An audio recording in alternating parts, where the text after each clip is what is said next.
Bonsoir chers amis téléspectateurs de la 2STV ñu ngi leen di dalal ci seen émission hebdomadaire bu ñu tuddee High Level nekk émission boo xamante ni dañ koy def pour di dalal sénégalais wala ku mënti doon foo mënti jógee ci àdduna mais vraiment liñ ci jublu mooy doomu aadama bi fi mu jógee ak li mu dox si woon si kaw suuf ak li mu jot a liggéey parce que nit ku ne kenn jarul xeeb mais nit ku ne tamit am na ñoo xamante ni dañuy jógee ci fu sore ñëw ba réaliser lu bëri jëriñ askan wi ba ma ñu mën a toog di jël ci ñoom ay exemple di waxtaan ak yéen ñi toog di ñu seetaan tey ñu am plaisir bu day ni invité l'honorable député Aminata Gueye mu jógee Saint-Louis nekk ci assemblée nationale di fa def liggéey bu am dayo tey nag ñu woo ko nag en tant que nit normal mu ñëw toog waxtaan ak ñun ci High Level kontaan nañ bu baax honorable maa gën a kontaan. kontaan nañu si dalal la kontaan nañu si teewaay bi nga ñëw teew fii nii ñu bëggoon xam si yow lu weesu rek. ni la nit ñi di gisee assemblée tey loolu la. donc bàyyi ma nuyu la tuuti nuyu téléspectateurs yi nga xam ñoo ñuy seetaan yu 2STV. donc di la nuyu di kontaan trop si invitation bi. te comme ni nga ko waxee rek tey dañ fi nekk en tant que Aminata Gueye tout court citoyenne donc du Sénégal citoyenne de Saint-Louis. macha allah waaw ñu kontaan trop. mën nañu xam honorable sa parcours fan nga jàngee Saint-Louis nga dëkk fa nga juddoo. waaw fa laa juddoo. xam na ni yaa ngi gane àdduna en 81. à Raw. ak Saint-Louis naka la sa parents yi ñëwee foofu. waaw donc Saint-Louis moom fa la ñuy defee suñu cursus scolaire bi yëpp. parce que maa ngi jàngee élémentaire école Seydi Hadji Mame Rawane Ngom. fa laa defee CI ba amee fa entrée en 6e. jógee foofu dem lycée Ahmed Fall.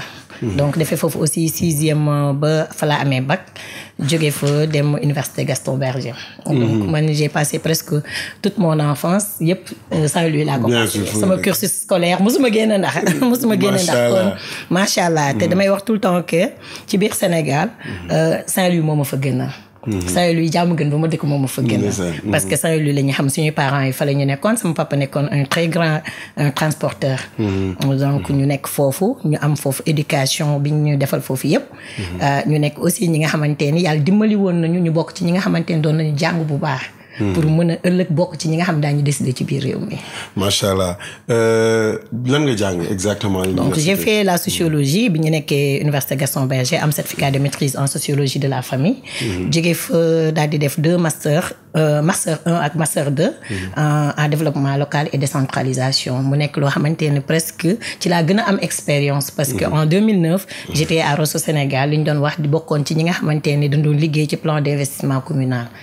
donc si développement local moo tax mu intéressé ma parce que développement local dafa bokk ci loo xam ne mooy jëmale réew kanam. macha allah ma am ci expérience parce que da ngay nekk contact direct avec population bi ndaw ñi ak jigéen ñi. xam nga ndax initiative locale yi nga xamante ni GIE yi association de jeunes yi ak femmes yëpp daañu koy yëkkati pour développer seeni ay gox-goxaat. macha allah kon yow mën naa ni sa dal ci assemblée. fekk na jot nga am ay expérience yi. nit d'abord. surtout quand on parle de la sociologie. effectivement et en réalité boo jàngee sociologie. ban rapport la mag politique selon toi. donc benn mooy sociologie donc de la société. sociologie des quartiers. mais li nga xamante ne ni nit yi. parce que dañuy wax ne sociologie aussi c'est l'étude des faits sociaux. maanaam sociologie dafa am solo cim réew. te je pense que nos chefs d'État bu ñu doon déglu sociologue yi lu ci bëri daañu ko mën a saafara. parce que da ngay xam nit. da ngay xam benn nit ndax si biir cursus di nga si def benn partie boo xam ne dañuy wax psychologie. donc di nga ko jàng si sa biir formation. donc da ngay xam nit xam lan mooy société mais xam également nag la nit di jëflanteeg ak moroomi nawleem. soo koy jàng daf lay amal rapport si politique si je veux dire en même temps si société sénégalaise ni mu spécifique par rapport ak yeneen société effectivement xam nga ñun société module yi mëngoo parce que da ngay dem boo nekkee di def sa première année deuxième année da ngay def ay études de cas da ngay wàcc fu ngay commencer di nekk en contact direct ak population bi di xool ban sujet ngay travailler di ñoom si ñoom ngay dem ba ci entreprise yi da ngay dem di xool seen mode de fonctionnement seen mode d'organisation nit yi naka nañu nekkee ku nekk nan nga ban rapport nga am ak sa moroom. xam nga dafa am solo day mel ni man su ma nekkee ci politique bi des fois day mel ni maa ngi waat samay cours de sociologie. mais justement dafa may faciliter beaucoup de choses. si loolu laa doon ñëw parce que xam nga bëri na loo xamante ni yow peut-être bëriwoo bruit doo bokk si ñuy wax yu rëy yu graaw mais en réalité man je viens de me rendre compte que sa métier nga delluwaat en fait. effectivement parce que boo xool je me rappelle benn jour mos nañu dem benn village doon def benn étude de cas mais sama ñi ma àndaloon dañ ma wax yow Ami Collé waxal parce que yaa gën a am contact bi parce que boo ñëwee dañuy ni ngay nuyoowee ni ngay duggee ak yenn question nga war a commencer parce que nit ki doo tëb rek nga ne ko ñaata doom nga am par exemple yooyu yëpp dañ la koy jàngal donc ñaata doom nga am affaire yooyu yëpp donc da ngay xool naka ngay fexee ba di nga am li nga soxla mais question d'approche la boo duggee ci biir kër xam nga loolu dafa bokk ci yar dugg ci biir kër ñëw nuyu la na nga def ça va dalal nga ba nga dalal ñu jàmm ñu commencé waxtaan di nga wax sa nombre d'enfants sans pour autant ñu dugg ci question bi dëgg la di nga ni kër gi ñaata ñii ñoo fi yeewoo kii sama jarbaat la ñi ci des samay doom la est-ce que du loolu tax agent commerciaux yi bëriwoon si réew mi parce que dañu mën a sol veste sol costume tout à fait fëgg la nuyu la na nga def c'est ça donc question d'approche tu as le contact facile c'est vrai donc loolu aussi daf ma apporter lu bëri ci biir politique bi moo tax da ngay xool ni foofu da ngay dem parce que politique ay nit a koy def donc nit yi nga sekkal li ngay def yëpp c'est pour nit yi donc lépp loo yëkkati rek ci doomu aadama bi li koy jëmale kanam la bokk macha allah c'est excellent maanaam wax ji am na solo man jàng naa ci lu baax moo tax man émission bi neex ma parce que ku ma toogal damay jàng lu bëri si li muy wax te dafa am solo j'espère que pour ñi seetaan télé aussi ñi 2S ñu ngi comprendre loolu beneen bi mooy tamit yow léegi bu ma la doon wax nga définir en tant que une personne connue si dëkk bi nga nekkoon bi nga xamante ni fa nga màggee jàngee école nga nekk fa léegi benn autorité quoi qu'on puisse dire naka nga mën a définir la société sénégalaise elle est facile à dealer à traiter wala sa position yi nga amoon bu njëkk ak bi nga am léegi non c'est une société un peu complexe xam nga Sénégal dafa nekk dëkk boo xamante ni des fois dafay bëri ay contradictions doo xam exactement nit nan la nit yi bëgg parce que nit yi bu nee fii la ba nga def ni foofu la ñu retourner société boobu yaakaar naa ñu ñëpp comprendre nañ ko donc dañu dund ci paradoxe loolu jàng naa ko ci màggee naa ci loolu gis naa ne noonu la ñuy doxalee en général nit yi pour nga fekk si leen ci li ñu bëgg dafa difficile dañu lay demander une chose et son contraire donc nekk nañ ci société boo xamante ni nit yi foog ñu am perception boobu que ni nekkul dëkk boo xam c'est facile nga waxee fii parce que ku ci nekk am nga rôle boo jouer rôle boo jouer te rôle boobu nag il faut que am ñoo xam ñoo la ciy accompagner muy le peuple sénégalais mais souvent yooyu da nga leen di tànn ay benn la ñuy doon pour nit yi mën la comprendre benn parce que en fait Sénégal yi lu mu bëgg mooy kuy def bruit donc alors que y a des gens yi nga xam ne compétents nekk ci li ñu nekk di ci liggéey xarañ ci loolu te doo leen dégg ci dara du ñu def benn bruit mais boo leen xoolee boo demee ba fekk leen ay jàmbaar lañ ca la ñu nekk ñu nekk ci société boo xamante ne lu ci ëpp nit ñi dañ koo umpale nit yi en général bu ma jëlee média par exemple ñi gën a saaga ñi gën a xase ñooñu la ñuy gën a mettre au devant de la scène alors que y a des gens yi nga xamante ne nii waxuñu mais liggéey rek la ñuy def te bëri bu ñu bruit te pourtant ñi ngi nekk dugal seen loxo ci li nga xamante ne mooy construction suñu nation bi loolu donc gis naa ko ci société bi te en général ñi nga xamante ne duñu wax ju bari duñu faral di leen seeti dañuy xool tey jii par exemple su ma nekkoon assemblée fa un gros mot di nga gis dinaa nekk à la une ci journaux yëpp mais des fois quand tu fais des propositions yi ngay def ak yooyu du génn finalement les gens dañuy wax ne loolu mooy indi ñu bëri di wax ne député yi defuñu seen liggéey loolu moo koy indi da ngay fekk ne parce que duñu ñëw exactement ci li ñuy liggéey pour xam ñun nan lañuy liggéey jéem a xool kan ku nekk lan mooy sa spécialité affaire bi du jàng kese mais dafa am ñoo xam ne dañu xarañ te dugguñu école dëgg la loolu yëpp ci considération donc moo tax un pays nag du quelques mains moo koy defar on a besoin de toutes les mains pour donc faire émerger notre pays absolument yaa ngi ci high level macha allah ñu dalal Aminata Gueye honorable député ñu ngi dem ñëwaat léegi high level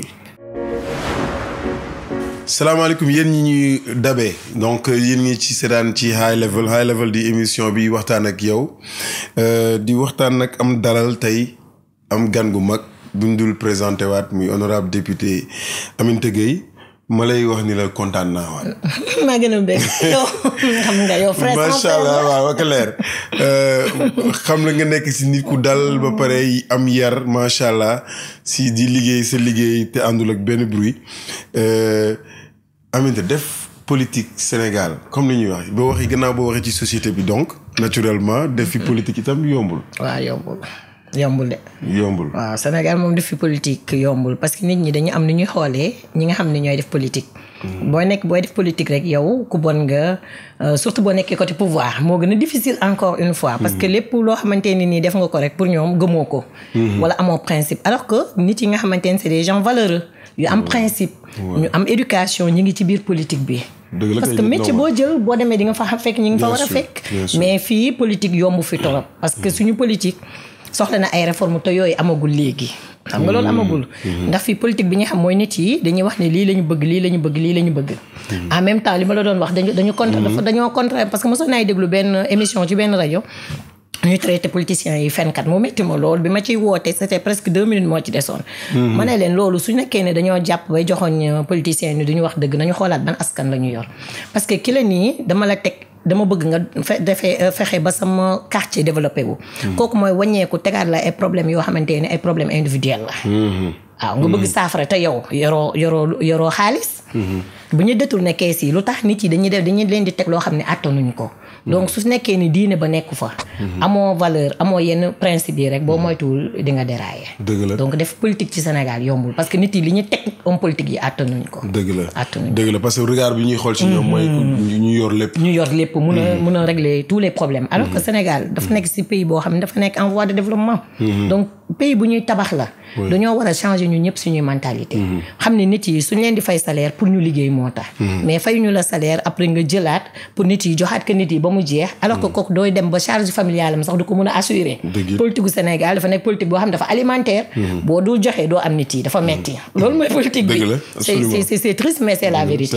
di nga gis koo xamante ne bu dul joxe rek. nit yi dañuy wax ne mi ngi noonu te booy joxe aussi ñu ne li ngay joxe moom moo ko xaalisu réew mi donc dañoo nekk dëkk bu naqadee waxee naqadee liggéeyee dëgg la léegi en tant qu'ingénieur de développement social lan nga gis lan nga jotagum def comme jéego à travers la région donc lan nga gis ni mooy liggéey bu fa war a am tamit te matagul quoi si ni nga xalaat ay PME ak PMI mooy petite et moyenne entreprise yi. donc petite et moyenne entreprise loolu la ñu war a foofu la suñu dëkk war a jógee pour ñu mun a am développement réellement. c'est-à-dire nekkuñu rek ay technocrates nekk ci bureau yi il faut que nit ñi di am ay initiatives privées ñu mun a ku nekk mun a am créer sa entreprise bopp loolu mooy développer dëkk Inde ak yooyu yëpp loolu moo leen développer. c'est-à-dire nit ñi cinq jeunes se retrouvent ak seen ay projets yu structurants. ñu financer leen ñu dem mu am suivi am accompagnement état. état li ñu koy soxlaa yëpp mooy encadrement ak accompagnement parce que nit ki doo ko jox xaalis bàyyi ko mu dem. parce que ku musul tee 100 000 nga ñëw jox ko 1 million yaa ko rek. amul formation amul dara. donc da nga koy jox chaque 3 mois nga xool suivre xool lan la liggéey su am na ñoo xam ne mënuñu téye xaalis il faut nga mettre leen dans des conditions mooy que ne kii bëgg na def poulailler bu ko jox xaalis bi demal nga jëndi cuuj yi jëndi affaire yëpp ñëw teg sur place ñu ko liggéey yow. nga suivre. donc salaire am dépendre ci li mu liggéey. fokk ñu toll foofu. d'abord mooy tax ñu mun a dem ci kanam. mais tant que ñoo ngi wax financement. financement ba yow ci Senghor ba tey ñi ñaa ngi financé man toujours dama leen ko wax. de Senghor au président Macky. financement mi ngi am. mais lan mooy problème bi dañu war a taxaw ñu xool lan mooy problème bi. parce que da ngay jox nit xaalis boo joxee sur 100 jeunes. 10 ñoo ciy remboursé. waay 90 yëpp duñu remboursé. parce que jàngaluñ leen éducation financière. ak nan nañuy gérer une petite entreprise ba mu mën a dem nekk grande entreprise. da ngay gis nit yi nga xam ne comme Bokar Samba Dièye dama ko doon déglu benn émission su FM. donc mu ne si 1500 la commencé Babacar Ngom même chose. parce que da ngay commencé du lu rëy li mais xam fi nga jëm moo am solo. am na solo dëgg la moo am solo donc initiative yooyu. la état war a jël. 45 départements bëriwuñu. donc département bu nekk am na ay potentialité loo xam ne war nañ fa mën a développer. jigéen ñi jariñu ci jeunes yi jariñu ci. pour man réflexion bi foofu lañ ko war a mënee. mais c'est pas ñuy joxe ay millions de gauche à droite. après soo defee une année. du am résultat. jeune boo jox 500 000. mënu la wax ni la lii laa ci créé. dëgg la tey loolu dox ngeen ci jógo bu bëree au niveau de la région de Saint-Louis. effectivement du am suite quoi. du am suite waaw du am suite waaw ok problème sénégalais problème mentalité la ñu am. c'est-à-dire nit yi dañu lay wax jox ma financement jox ma boo ma financé mais. boo laajtee boo jëlee jeunes yëpp nga leen indi leen ma projet kenn du indi projet boo leen wutul ku leen ko bindal duñ ko indi. c'est-à-dire pour ñu jóg dem doxi jéego boobu sax problème la. problème bi ñun suñu problème mu mentalité la. dëgg la c'est-à-dire suñu demee ba nga xam ne am nañu esprit de création de richesse de créativité dañuy dem suñu yoon. donc trop 5 ñu bañ a def sama yëfu bopp. c'est-à-dire man yow keneen ñu def 5 ñu créer benn petite entreprise bu ndaw. ñu xool cere la ñuy jaay ñoo xam lu ñuy jaay mais au moins ñu développé dara. léegi lu ñu soxla nag mooy que les autorités ñu accompagner ci loolu. si on a besoin de 1 million pour démarrer notre projet. ñu ñëw jox ñu 1 million mais nag pas ñu may ñu ko. mais ñu liggéey fay parce que foog ñu pousser nit ñi ñu liggéey par force. waaw tàmm liggéey c'est-à-dire facilité moom. c'est vrai que loolu bëri na fi. non dafa bëri jox ma alors que koo ci dafay yaakaar ne yow daf naan la financé ma liggéey yow nga am sa salaire nooy financé nit. munoo ko am na ay instruments yu ñu mettre en place. nit yi il faut que jeunes yi sama moroom yi laay waxat ñu mun a am habitude dem jëli. liggéey fay. dëgg la xam nga loolu moo gën a neex parce que loolu boo demee ba toog da ngay am sa fierté bopp. dëgg la bien sûr. da ngay am fierté parce que li nga ñàkk nii. doo ko yàqee noonu. dëgg la li nga fi nga jaar liggéey fa. man damay jël exemple si Bocar Samba Dièye dafa doon wax ay doomam yow da nga leen xam. kenn xamu leen da leen doon wax ne su ay doomam dañuy toog ci buntu boutique bi. boo bëggee koo yenu sax mun la fay ko mu yenul la. dëgg la donc ñooñu ñooy modèle. loolu ñooñu la ñu war a suivre. macha allah lu leer nga wax macha allah. dëgg la Aminta mais en plus de ça Aminta en tant que femme lan nga gis ni ci soxna yi jamono juñ toll nii surtout ci wàllu dangay dégg soxna yi ñu ngi kaas seen ay droit ci lépp nag moom dañuy xëy mel na ni Sénégal nit ñi day góor yi dañuy dóore rek da ngay dem ba dootoo comprendre. yow en tant que jigéen yow est-ce que am nga lecture boobu ci société bi en tout cas même bu fekkee on voit de temps en temps ay situations exceptionnelles mais góoru sénégalais est-ce que en vérité aussi nit ku kii la. waaw xam nga dóor jigéen moom baaxul c'est clair violence moom quel que soit alpha moo xam verbal la moo xam physique la. ñun duñ ko mos te violence bi moom dafa mel ni si góor ñi rek lañ jógee verbal. waaw moom nañu gis de donc si góor ñi les hommes font beaucoup plus de mal aux femmes. loolu moo fi nekk. féministe non féministe avec donc modération. ok d'accord waaw ça dépend rek donc ci xam nga parce que nit yi dañuy wax féministes yi donc dañuy bëgg a nekk comme góor non égalité bu ñu ko wax c'est égalité des chances. suñu wax jigéen ñi seen droit aussi c'est par rapport ak considération bi ñu leen war a jox. ak reconnaissance bi société bi war a am ci jigéen ñi. foofu la ñuy waxee émancipation de la femme. parce que tey góor ñi boobu ba tey ñooy doxal de Senghor Amaki góor ñi ñooy doxal de donc leer na ma ni jigéen ñi bu ñu leen dénkee parce que dañ ne jigéen soo jàppalee jigéen jàppale nga société parce que mooy jur. jigéen mooy ëmb. jigéen moom mooy jur kon ku jàppale jigéen jàppale nga société parce que moom mooy éduquer. donc suñu amee ay soxna yu baax. mënuñu bañ réew mi bañ a jëm si kanam. donc foofu la ñuy waxee ci li nga xamante ne mooy suñu combat. des femmes dañu bëgg jigéen ñi effectivement. jigéen ñi man à diplôme égal ñu mun a accéder ci yenn instances yi. comme ni ñu def ci politique bi de mel ni góor rek moo war a jiitu jigéen topp si non xam nga yooyu dañ ko war a dindi suñu xel. c'est-à-dire compétence la ñu soxla ak koo xamante ne am na capacité yi. soo amee capacité yi rek mën nga njiit. mais est-ce que d'habitude les femmes sont victimes de ça au Sénégal. waaye Sénégal nag def na ci jéego yu bëri parce que man je me rappelle demoon nañu en France. si en matière de la parité. ñu ñoo raw. donc suñu parlement bi. oui Sénégal oui. présence des femmes extraordinaire. il y a beaucoup de pays ñu ngi copier ci. non Sénégal moom wax dëgg yàlla moom si li jëm ci li nga xam ne mooy combat jigéen ñi moom am nañ ci ay jéego yu bëri mais loolu nag dañ koy remercier ñi nga xam ne ñooñu jiitu suñu yaay yi ñu mel ne ñoom Aminata Mbengue Ndiaye ñoom Tata Maymouna Kane ñoom Aïssata Tall Sall ñoom Fatou Sow Sarr dañ cee liggéey lu bëri man par exemple en 2009 maa ngi nekkoon ci caucus parité bi bu Saint-Louis ci point Foucault yi foofu donc ak Fatou Sow Sarr même ci en matière de politique bi yëpp dafa ñëw ak structure am accompagner ñu bu baax a baax sur l'implication des femmes dans la politique donc jigéen ñi yaakaar naa foofu moom Sénégal raw nañ ci lu bëri waaw violence bi nag moom na ko góor ñi arrêté góoru Sénégal moom waaw am na ñu ci ñu baax am na suñu doyaar mais kon gars yi def leen attention mais léegi Amina macha allah léegi ci en tant que jigéen aussi si biir kër yow léegi tu fais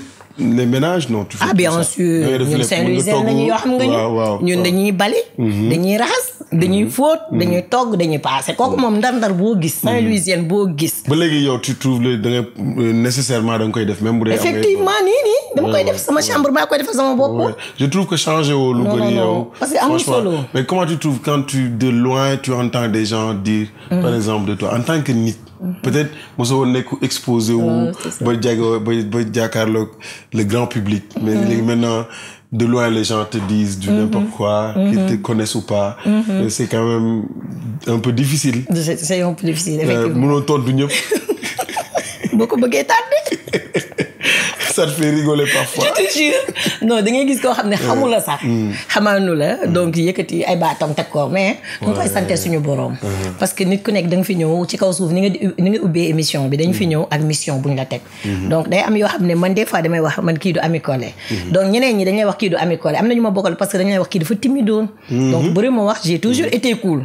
man toujours été cool yu bëri du ma ci dugg sama yoon nekku si. donc politique bi moo lay dem ba yow da ngay seetaan sa bopp nga ni non kii du man. donc moo tax politique c'est une très grande école. dëgg la parce que benn dina la permettre nga mel ne un fleuve xam nga fleuve day accepté. waaw mbalit mi nga sotti. lu waay yëkkati sotti. doo gis fleuve bi mu ko def neneen. donc loolu la lay da ngay dem ba yow da ngay am comportement boobu. di nga gis ku la war a joxoñ la ku la war a joxoñ la ku la war a saaga la mais da ngay accepté parce que yow yaa accepté ne dama bëgg nekk ci kanam pour am lu ma def. donc tey dina am ñu la xam am ñu la xamul. école bu rëy la kon. école bu rëy la. parce que ni nga waxee dafa mel ne da ngay nekk chef d'entreprise. dafa am leadership booy. waaw leadership parce que da ngay am ñu topp sa ginnaaw porter seen espoir ci yow. dafa jàpp ne am na ñoo xam jàpp nañ seen loxo am na foo xam ne mënu fa yegg yaa leen fu mun a yeggale. jàpp ne seen baat amul fu mu yegg yow yaa leen fu mun a yeggale. donc moo tax des fois dañuy wax ñun en tant que politique nous sommes la voix des sans voix. parce que dina am ñoo xam bu ñu amee soxla bu mënti yow ci yow la ñuy seeti. parce que politicien boo gis dafa am ancrage local. da ngay am fooy dëkk dañ naan Saint-Louis laa dëkk ban quartier nga ni Diamaguène. fooy foofu nga yeroo juddoo fa màgg fa nañ la xamee. donc yàlla def ci yow kilifteef nga nekk ndaw. yàlla teel la def kilifa. sa moroomi yaay yi sa moroomu tante yi ñëpp ñëw porter seen espoir parce que politique lan la ku ñu jàppalewul doo dem parce que man donc benn carte d'identité laa yor. donc man donc sama carte mënul dara. mais il faut que ñëpp jël seen doole. dénk ko kenn pour que kooku bu amee doole mën a gëstu ñooñu gëstu waa gox ba. waaw gëstu ñooñu gëstu waa gox ba si high level. ñu ngi dem ñëwaat. waaw mais yegg si waat nañu ci biir seen émission high level mu nekk émission bu ñuy waxtaan tey jii nag ñuy waxtaan Aminta vraiment maa ngi kontaan si beneen profil bi ñuy waxtaan si yow si sa jëmm ji parce que gannaaw mu weesu ma xam la da nga nekk yàlla daf la jëf ndomba tànk jox la ndomba tànk bu am solo si réew mi tey jii ñi nga xamante ni ñoo dëkk Saint-Louis di gis ni yow yaa nekk seen baat. ci assemblée bi yow lan nga xalaat ni mooy taxawaay bi nga xamante ni jot nga ko matale ak li nga xamante ni des na si yow ci sa mission nga matale ko foofu. parce que waaw. xam nga ñu moom suñu mission moom du jeex mukk ci kaw suuf. parce que boo xasee ba di liggéey ay nit ñu wóolu la. dénk la seeni baat am nga sas bu rëy la. sas bu rëy la te yombul. vraiment day nekk une lourde mission. te li ci ëpp solo man dafa nekk avant may def politique dafa nekkoon loo xamante ni moom ëpp solo muy la problématique de l'emploi des jeunes. ak la précarité bi nga xam ni moom la famille doon dund. boo demee yow xam nga bu baax ndax da ngay gis ne 5 heures du matin 6 heures nit ñëpp jigéen ñi ñu ngi nekk marché te jigéen bëri fa torop. te ñëpp li tax ñuy sonn seen doom yi réussite doom yi. tey parce que ku ci nekk yaa ngi nekk sa kër nekk ak sa njaboot waaye boo sañoon. doo dem tàllal loxo kenn. donc loolu mooy tax nit su bàyyee këram ba ñëw sa kër ak nu mënti mel foog nga téye ko.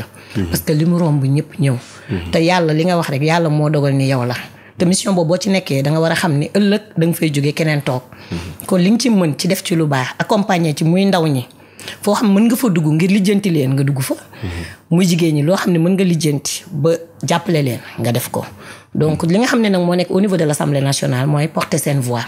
parce que ñun nous sommes dépositaires donc de leur doléance seen doléance lañ ñuy jox souvent bi ñuy soog a di def formation ci communication politique loolu la ñu doon njëkk jàngal ñu bañ a def confusion que en tant que député ñun on est là pour régler les problèmes non ñun dañooy jël problème yi jox ko ki nga xam ne mooy autorité compétente mu xool ban solution la ci apporter.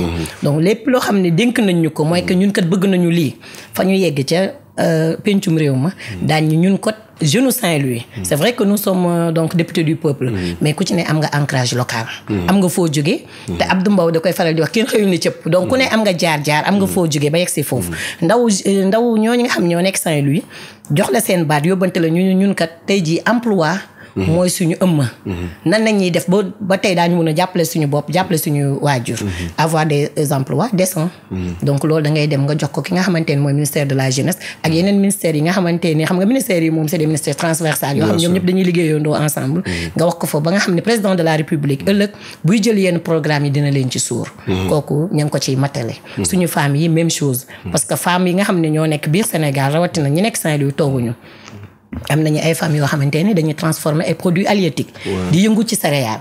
donc ñooñu li ñu soxla mooy li ma waxoon sànq accompagnement encadrement ak formation fexe ba nga xamante ne daan xam naka la ñuy gérer. soo leen joxee ay ressources nan ngeen koy gérer ba mën a réaliser bénéfice def chiffre d'affaires. tant que tolluwuñu foofu duñu dem. parce que tey mënoo jaay rek am ñaar fukk mu ne bénéfice da nga jëlaat ñaar fukk yi mu jeex. donc kooku doo réaliser jamais chiffre d'affaires te loolu dañu ci war a former bu baax a baax ba nga xam di nga def séparation entre lan mooy chiffre d'affaires ak lan mooy sa bénéfice. donc ñun loolu ci loolu la ñuy taxawee en tant que ndaw. man doom yow xam nga ma donc ndax nga comme ñun dafa am loo xam ne yàlla moo ñu ko defal ñun waa Saint-Louis mooy yàlla def na ci ñun yar am na looy jommal sa bopp am na loo xam ne da koy jommal sa bopp foofu laa doon ñëwee nag moo tax may xalaat ne est-ce que Saint-Louis yàgg naa am ay kilifa si politique te du rek dañu bëri bruit mais dañu jàng am éloquence nekk ay kilifa yàlla def si loolu yow ci biir loolu yàlla def na la si nga nekk si soxna tamit est-ce que am ngay ambition yu weesu député ministre et pourquoi pas président bien sûr nit bu fekkee da ngay yëngu toujours war nga toujours am benn tableau de bord boo xamante ne ay objectif parce que boo ko deful noonu doo sawar si sa àdduna awa nit boo nee fii rek laa yem soxlatu ngay sonn maa ngi jàpp peut-être politique bi peut-être benn moment dina la sonal et tu sais que tu as des compétences pour pouvoir avoir d'autres activités effectivement donc du tee nga continuer parce que des fois boo demee xam nga àdduna ñaar moo tax nit war a góorgóorlu ñi la bëgg ak ñi la bañ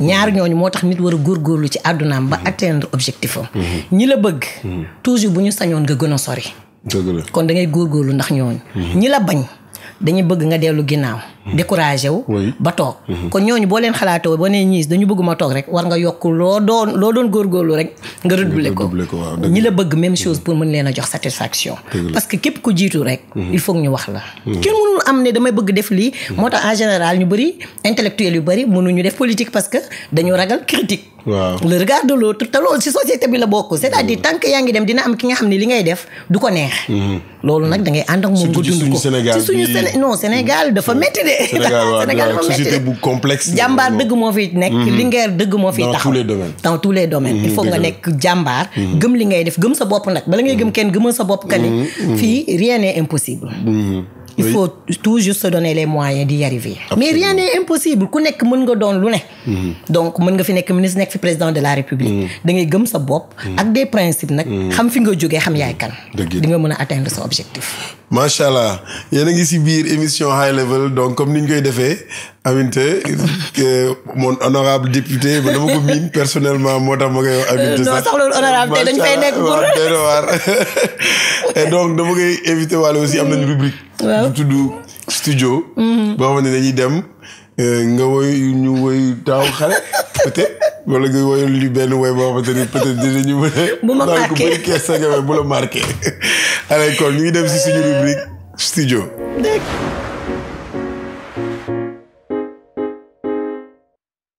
bonsoir chers amis téléspectateurs de la 2STV yéen a ngi ci seen rubrique studio ñu nekk toujours ak l'honorable député Aminta Gueye tey na ñuy wax que Aminta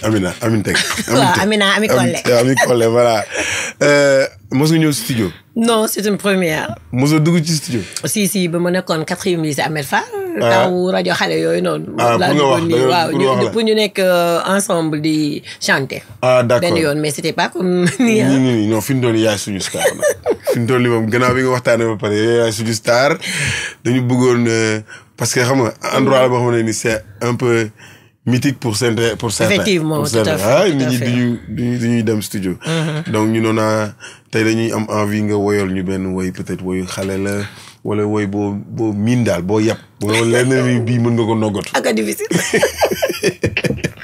parce que nee nañ woy yombul mais am na yomante ni sens bi dina la jox dara wala temps xale ça dépend su ma la waxee nga woyal ma benn woy lan sa xel kan la sa xel di dem xam naa woy bi moom yombul mais sama xel dina dem am naa ay woy yoo xam ne comment sama gént gi bu Youssou Ndour wala Pape Cheikh bi nu mu tudd yaa bëgg baax waaw ñu tànn ci benn daf la inspiré moo woy yooyu waaw xam nga woy yooyu moom boo tëddee sa njëgeenaay di waxtaan rek di nga xam ne woy yoo xamante ne woy àdduna dafa am sens parce que boo jëlee sama gént comme Youssou Ndour bi mu ne yeena ma si àdduna li nga ciy jànge mooy que kenn yorul wërsëgu kenn dëgg la.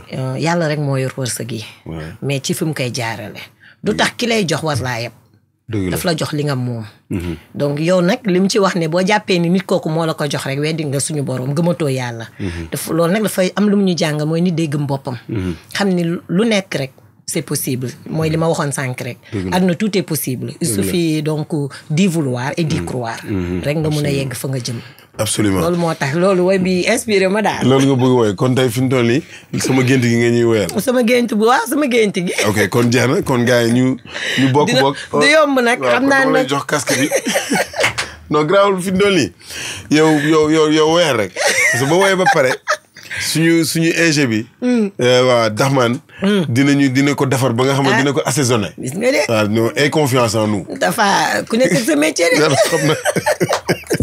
merci de nous faire plaisir en tout cas dama lay jox casque bi. ñu jéem rek ñu jéem waaw ñoo dugg si cabine bi. na technicien bi defaraat dina ko laal waaw bu baax waaw incha allah.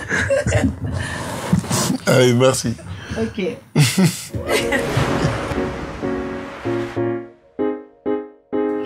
voilà yéen a ngi ci biir high level ñu am honorable député Aminata Gueye dans le studio waaw fii lay xewee you know what I mean?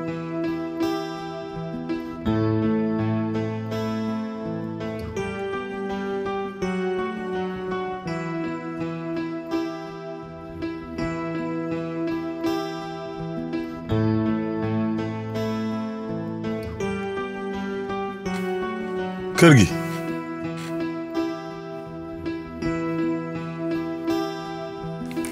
nice.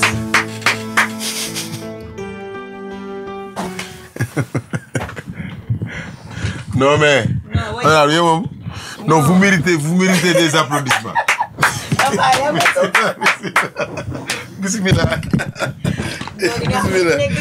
non vous méritez des applaudissements. bismillah yéen si la jàmm. yéen daal maximum de respect. merci. non mais kontaan nañ bu baax a baax non li ñuy def mooy dañuy on va s'écouter le morceau. ñu xool li nga fi def léegi. avec l'aide de Daxman comme li ma la wax sama cousin sama ingénieur moom boo demee bay waaye laal suuf rek. mën na ko yëkkati relever la donc du coup. on va s'écouter tout de suite. li nga fi jot a def ci studio bi. aywa macha allah donc ñu déglu suñu woy suñu sister ñu déglu ko. mu bégal leen yéen ñëpp nag ngeen déglu ko ay de toute façon ku ne sa baat daw na sa yaram. daw na sa yaram waaw ku ne sa baat daw na sa yaram. oui carrément bismillah. waaw maa ngi lancer un appel à l'endroit de tous les Sénégalais de respecter les mesures barrières pour lutter contre la Covid-19 ndax Sénégal la ñu am te dañoo bëgg ñëpp a weex.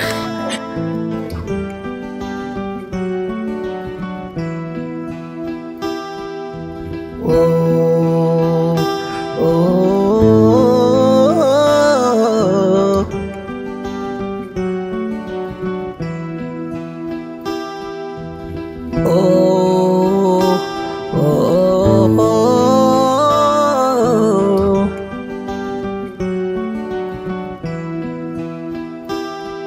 sama gént gi yéena ma si àdduna su ma xoolee sama ginnaaw sama xol jeex.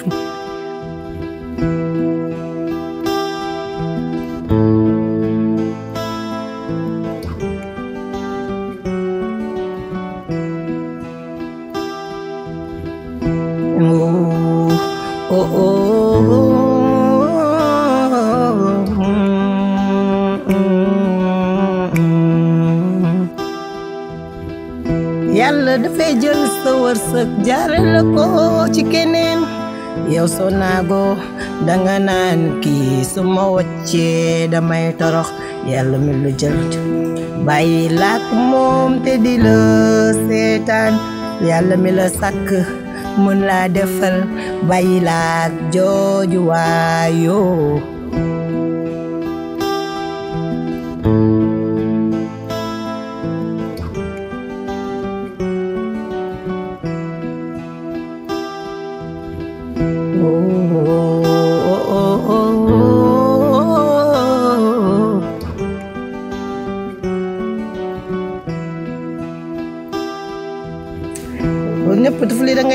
yi gars yi moytu leen seen jëfi tey daal mooy seen jëru ëllëg lii de wóor na ma sama gént gi yéena ma si àdduna su ma xoolee sama ginnaaw sama xol jeex ma jooyoo. ba léegi muy baax. maa ngi ci de.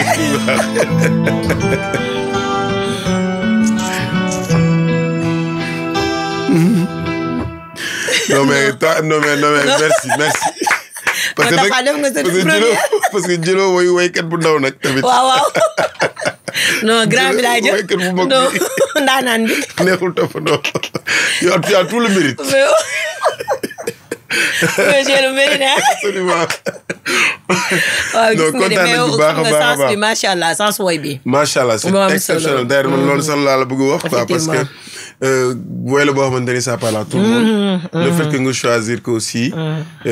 dafa am na solo bu baax a baax et je pense que nit ñi dañu war a di delloo seen bopp. si loolu bu nit ñëpp boolee gëm seen bopp.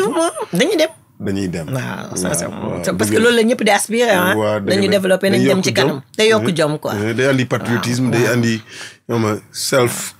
confident waaw donc bu ne Tafa mel na ni yegg na fii naka nan la def. jom moo ko may. donc jom jooju ngay jël mais pas jéem ko tey xëtal.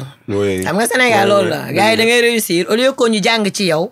pour arriver fi nga arrivé du ñu def loolu dañuy xool lu ñu la bloqué loolu amul sax moo ñu taal del de. dëgg la c'est vrai donc lu tax kii yegg fii. mais lu tax kii yegg fii positivement. fan la jaar yan outil la jël bu mun a yegg fi muy yegg nga jël outil yooyu nga dem sa kanam. man de franchement émission bi jàng naa si lu bëri. si yow surtout. En fait, le fait de prouver à l'audience que tu n'es pas à une place que tu ne mérites pas, c'est très important. Sénégalais yi dañuy réere mbir lu bëri.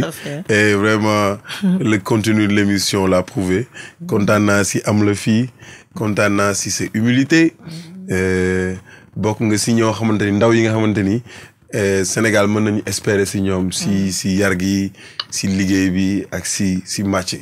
donc kontaan nañ ñun waa Taflabel ñu lay ñaanal gudd fan ak wér. di la ñaanal yokkute. amiin amiin doo waxal si dernier mot ñu tàggoo. non man maa gën a kontaan vraiment nekk ak yow parce que émission bi relax xam nga distraction. xam nga mel ni kër gi benn la quoi te yow sama frère nga. absolument donc yow tamit ku la xam si fighting la xam.